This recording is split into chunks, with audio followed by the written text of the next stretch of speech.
नमस्कार, आप देख रहे हैं न्यूज़ फॉर एशिया और मैं हूं आपके साथ प्रेरणा प्रसाद।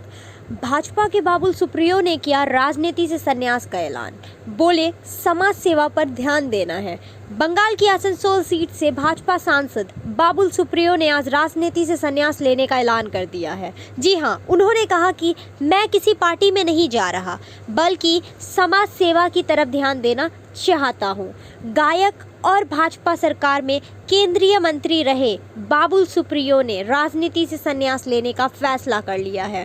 फेसबुक पर एक पोस्ट शेयर करके उन्होंने कहा कि अब समाज सेवा की तरफ ध्यान केंद्रित करना चाहता हूं और यह काम राजनीति के बिना भी किया जा सकता है।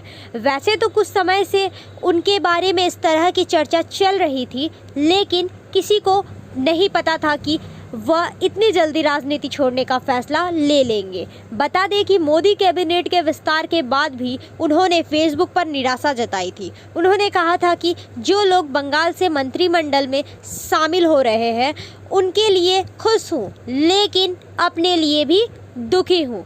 फेसबुक पर लंबी चौड़ी पोस्ट शेयर करते हुए बाबुल सुप्रियो ने लिखा, सबकी बातें सुनी, माँ, बाप, पत्नी, बेटी, दो प्यारे दोस्त। इसके बाद कहता हूँ मैं किसी और पार्टी में नहीं जा रहा, ना कांग्रेस, ना टीएमसी, ना सीपीआई। मैं एक टीम का खिलाड़ी हूँ, हमेशा एक टीम का समर्थन किया है। अलविदा शब्द के साथ शुरू हुई पोस्ट में उन्होंने कहा, सामाजिक कार्य करना है तो बिना राजनीति के भी कर सकते हैं। अपनी पोस्ट में बाबुल ने अमित शाह और जेपी नड्डा का भी जिक्र किया और कहा कि उनके प्यार को कभी नहीं भूलूंगा। उन्होंने यह भी कहा कि वे सोच सकते हैं कि मैं राजनीति सौदेबाजी करना चाहता हूं, लेकिन ऐसा नहीं है। अगर वे मुझे गलत समझ रहे हैं तो माफ़ कर दें। सुप्रियो ने आसनसोल की जनता से भी माफ़ी मांगी और कहा कि मुझे अफसोस है कि आपसे दूर जाना पड़ रहा है। साथ ही उन्होंने कहा कि 1 महीने के भीतर वह अपना दिल्ली का मकान छोड़ देंगे, जिससे दूसरे सांसद को मिल सके।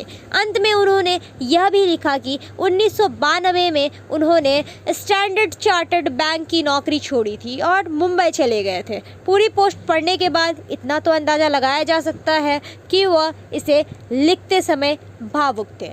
अभी के लिए इतना ही। मैं हूँ प्रेरणा प्रसाद, न्यूज़ फॉर एशिया से। आपका बहुत बहुत धन्यवाद।